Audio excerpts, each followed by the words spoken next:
অষ্টম শ্রেণীতে যারা এই ভূগোল প্রশ্নে পরীক্ষা দিয়েছো তারা মিলিয়ে দেখতে পারো কে কত পাবে।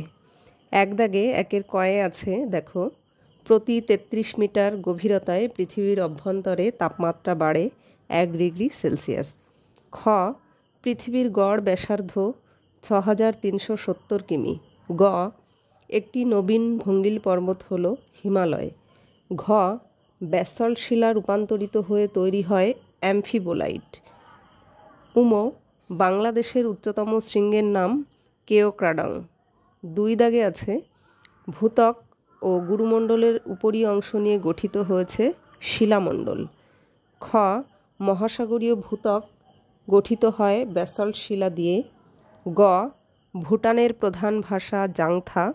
ঘ, গুরুমণ্ডল ও কেন্দ্রমণ্ডলের মাঝের বিযুক্তি রেখা হল গুটেনবার্গ বিযুক্তি রেখা। সান ফ্রান্সিসকো এবং লস অ্যাঞ্জেলস শহর দুটো সান আন্দ্রেস চ্যুতির ওপরে অবস্থিত। 3 দাগে আছে, অতি সংক্ষিপ্ত প্রশ্নের উত্তর দাও। এটা 1 নম্বরের জন্য খুবই সংক্ষেপে লিখতে হবে। প্রথম প্রশ্নটি আছে, ক্রোফেসীমা কাকে বলে? গুরুমণ্ডলের 30 থেকে 700 কিমি পর্যন্ত অংশে ক্রোমিয়াম, লোহা, সিলিকন ও ম্যাগনেসিয়ামের প্রাধান্য দেখা যায়। এটি হলো ক্রোফেসীমা। এইটুকু লিখতে হবে। পরের প্রশ্ন, খ দাগে আছে, ভূগাঠনিক প্রক্রিয়া কাকে বলে?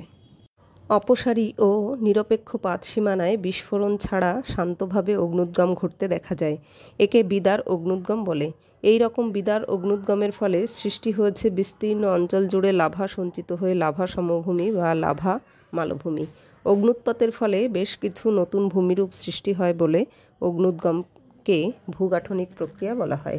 এটা লিখতে পারো আবার নিজেদের মতো করে, যে অগ্নুৎপাতের ফলে নতুন ভূমিরূপ বা ভূমি গঠিত হয় বলে একে বলা হয় ভূগাঠনিক প্রক্রিয়া।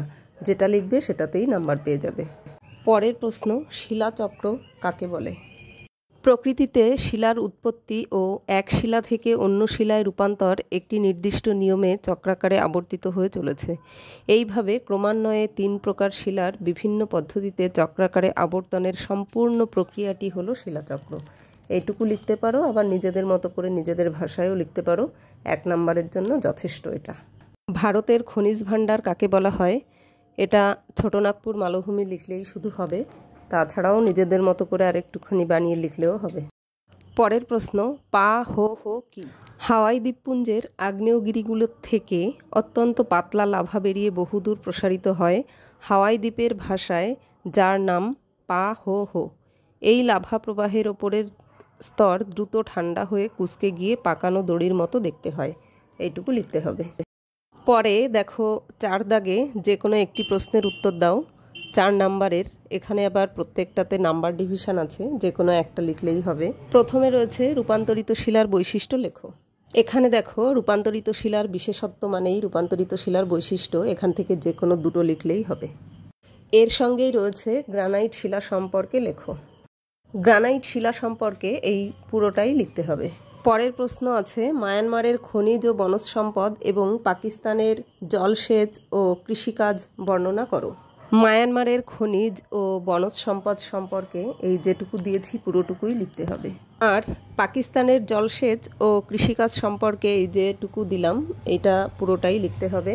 তাহলে ঝটাপট মিলিয়ে দেখে নাও কে কত পাবে 15-এর মধ্যে। ভিডিওটি এখানেই শেষ করছি। ভালো লাগলে লাইক, কমেন্ট, শেয়ার করো।